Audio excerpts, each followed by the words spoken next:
കേരളത്തിലെത്തിയ പ്രധാനമന്ത്രി നരേന്ദ്രമോദിക്ക് ആവേശോജ്വല സ്വീകരണം. കൊച്ചിയിൽ നടന്ന റോഡ് ഷോയിൽ വൻ ജനാവലിയാണ് പ്രധാനമന്ത്രിക്ക് അഭിവാദ്യം അർപ്പിക്കാൻ എത്തിയത്. പൂക്കൾ വിതറിയും കൈകൾ വീശിയും മുദ്രാവാക്യം വിളിച്ചുമാണ് പ്രധാനമന്ത്രിയെ പ്രവർത്തകർ സ്വീകരിച്ചത്.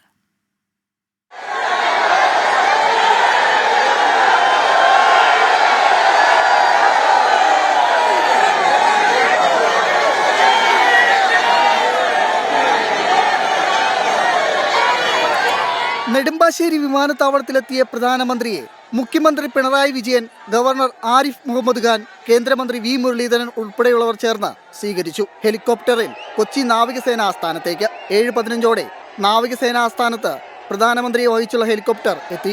7:40 റോഡ് മാർഗം കൊച്ചി നഗരത്തിലേക്ക്.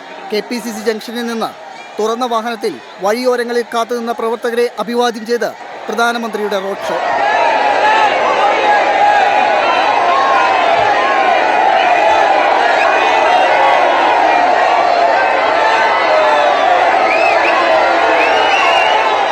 പുഷ്പവൃഷ്ടിയോടെ പ്രധാനമന്ത്രിക്ക് അഭിവാദ്യം അർപ്പിച്ച് ഇരട്ടി ആവേശത്തിൽ പ്രവർത്തകർ. രാവിലെ 7 മണിയോടെ പ്രധാനമന്ത്രി ഗുരുവായൂരിൽ സുരേഷ് ഗോപിയുടെ മകളുടെ വിവാഹ ചടങ്ങിൽ പങ്കെടുക്കാനായി പോകും. തൃപ്രയാർ ക്ഷേത്രത്തിൽ ദർശനം നടത്തിയ ശേഷം തിരികെ കൊച്ചിയിലെത്തുന്ന പ്രധാനമന്ത്രി കൊച്ചിൻ ഷിപ്പ്യാർഡിൽ വിവിധ പദ്ധതികൾ ഉദ്ഘാടനം ചെയ്യും.